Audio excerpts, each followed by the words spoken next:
This is a Squiz podcast. We're your shortcut to being informed. Squiz Kids! It's your daily news fix. Fun, free, fresh. Hello and welcome to Squiz Kids Today, your fresh take on what's happening in the world around you. I'm Amanda Bauer. It's Thursday, December 1. In Squiz Kids Today, the former PM is censured, new minerals in a meteorite, the Socceroos' big morning, and Wednesday sets a record. That's what's making news, kid style. The lowdown. There was high drama in Canberra yesterday when Parliament voted 86 to 50 to censure former Prime Minister Scott Morrison. First things first, what does censure mean? Spelled C-E-N-S-U-R-E, it means severe disapproval expressed in a formal way.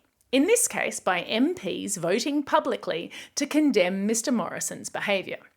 It comes from the Latin word censura, which means judgment or opinion, and no Australian Prime Minister or former PM has ever been censured before. So, what led to this censure? Well, during the COVID pandemic, Mr Morrison secretly appointed himself to 5 government ministries. A minister is the political head of a government department. There's a health minister, an education minister. You get the idea. Mr Morrison, who was Prime Minister, secretly made himself the minister of 5 other departments without telling the original ministers and without telling his cabinet, the people who were his closest colleagues in government. He also did not inform the departments that he'd made himself the boss of, nor the Parliament.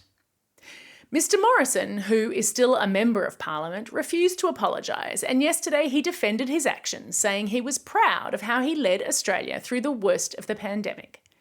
But the independent judge who investigated said that the former PM's actions had little, if any, connection to the pandemic and had corroded trust in government. You may have heard about corrosion before in science. Acid rain, for example, corrodes buildings, meaning that it slowly damages and destroys them. In this case, the report said that Mr Morrison's actions had corroded Australians' trust in government. Now, it is important to note that Mr Morrison did nothing illegal, but those who voted to censure him said that his actions fell far below the standards expected of a Member of Parliament. The new leader of the Liberal Party, Peter Dutton, said that the censure was a political stunt, meaning that he thought the Labor government had introduced it only to score political points. Meanwhile, the new PM, Anthony Albanese, has promised to introduce laws this week to make sure secret appointments won't happen again.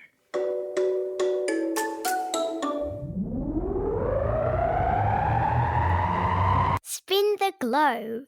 Each day we give the world globe a spin and find a news story from wherever it stops. And today we've landed in Somalia, where a massive meteorite that landed in the desert there has brought excitement and joy to the scientific community. A meteorite is what you call a meteoroid that didn't burn up as it entered Earth's atmosphere. And this particular meteorite has just been found to contain at least 2 minerals never before seen on Earth. As in, the only way we know about them is because they arrived from space. How cool is that? The 15-ton El Ali meteorite was found by scientists in 2020, but local camel herders in the East African country say they've known about the extraterrestrial rock for generations, and they call it nightfall in their stories and songs. The scientists call it El Ali after the closest town, so one of the brand new minerals has been named El Aliite. The second is Elkins-Tantonite, in honour of a NASA scientist called Lindy Elkins-Tanton, who does a lot of work on how planets form. By studying the meteorite more, scientists hope to learn whether the new minerals could have a practical use on Earth. I'll say it again. How cool is that? Sport time. Oh, my goodness, I am tired, but I wouldn't have missed it for the world. I'm talking, of course, about Australia's Socceroos shocking the world extremely early this morning and beating Denmark 1-0 in the FIFA World Cup. The Aussies are now through to the next round of competition in soccer's biggest tournament, only the second time in history the Socceroos have ever made it that far. Matthew Leckie scored Australia's goal. A video is in your episode notes. And he said after the match that the team always believed they could do it. He said, and I quote, "With our spirit, our belief, our work ethic, and how close we are, it shows on the pitch." Only half of the 32 teams who started in Qatar will make it through to the next round. The others will be decided by the end of the week. It's been an extraordinary World Cup so far, with many of the world's powerhouse soccer countries losing matches that you might have thought would be easy for them. Lionel Messi's Argentina, ranked 3rd in the world, were beaten by Saudi Arabia, ranked 51. Morocco stunned Belgium, Japan shocked Germany, and then were shocked themselves by Costa Rica. And of course, Australia was the lowest ranked team in our group of 4, and finished with the same number of points as France, who won the last World Cup. Just goes to show what can happen when you believe in yourself.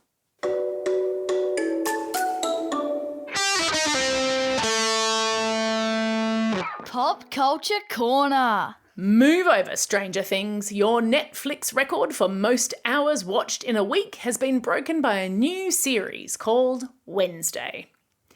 If you're not one of the people who helped rack up those 341.23 million hours of Wednesday watching in just 1 week, you may have no idea what I'm talking about. Wednesday is a show about a slightly spooky and supernatural kid called Wednesday, who has to solve a monster mystery at her school, Nevermore Academy. The character of Wednesday has existed for almost 100 years. She first appeared in a series of cartoons as the daughter in the Addams Family, a group of people who look like they're always dressed up for Halloween and who seem to enjoy it when people find them frightening. There was an Addams Family comedy TV show in the 1960s, a couple of films in the 1990s, an award-winning musical in 2010, and an animated series in just the last few years. And now, Wednesday has her own 8-episode spin-off show sitting at the #1 spot on English language Netflix. Spooktacular. Aha, the dad joke alarm works on mums too. Hear those bells? We've heard them every time we've talked about the Squiz Kids Christmas charity campaign in association with Lego. You should know the drill by now. When you build something with those beaut bright bricks and share it to Instagram and tag Squiz Kids and use the hashtag #BuildToGive, Lego will give a Lego set this Christmas to a family in need. Now, when I was a teacher in the classroom, I used to talk to my students often about how important it was to take on challenges. I'd tell them that I had something hard for them to do, and it was their job to say, "Bring it on." And so, Squiz Kids, I have a challenge for you. So far, we've had almost 200 posts shared to our Instagram @SquizKids, featuring incredible Lego creations. And that is fantastic. 200 kids in need are going to have a much brighter Christmas. But I happen to know that more than 100,000 kids listen to this podcast every day. Surely we can build more Lego creations and provide more Lego for kids whose families are struggling. Can we crack 500? 1,000? Don't just sit there, get building. Suggest it to your teacher as an end-of-year project. Do it as a family activity after school. You can create and share as many builds as you want. Just remember to tag us @SquizKids and add the hashtag #BuildToGive. I've stuck details in today's episode notes. I've given you a challenge. Now bring it on. Time for the Quiz. This is the part of the podcast where you get to test how well you've been listening. Question number 1. Wednesday is the daughter in which pop culture family? That's right, it's the Addams family with 2 Ds. Question number 2. 2 new minerals have been discovered in a meteorite that landed in which African country? You got it, it was Somalia. And question number 3, which soccer team did Australia play in this morning's Do or Die tournament? If you said Denmark, you were correct.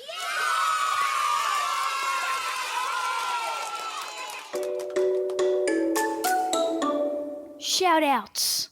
It's December 1, a pinch and a punch for the first day of the last month of the year.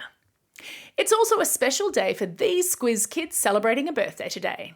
Noah from New South Wales, Jet from Glenbrook, Sophie from Wyoming and Matilda from Melbourne. Belated birthday shout-outs go to Hugh from Bowral and Elliot from Heathmont. Classroom shout-outs for today go to Class 4SC and Mrs Cox at St Anthony's Primary School in Toowoomba, and farewell to Mrs Cox. Class 5R and Mr Robinson at Croydon Public School, Year 4 and Miss Schwartz at Maitland Lutheran School, Class 4C and Miss Campbell at Lane Cove West Public School, Class C15 and Miss Carliff at Craigburn Primary School, Class 5-6R and Mrs Rhoda at Kearns Public School, Year 3 and Mrs Evans at St Paul's Catholic Primary School in Moss Vale, Class 5-6F and Miss Fryer at Pymble Public School, and farewell to all those grade 6s. And lastly, a special shout out to Charlotte and her Class 2LB at Rouse Hill Anglican College. Don't forget, if you've got a birthday coming up and you want a shout out, or if you want a classroom shout out, drop us a line at squizkids@thesquiz.com.au or fill out the form on our website. That's all we have time for. Thanks for listening to Squiz Kids today. We'll be back again tomorrow. In the meantime, get out there and have a most excellent day. Over and out.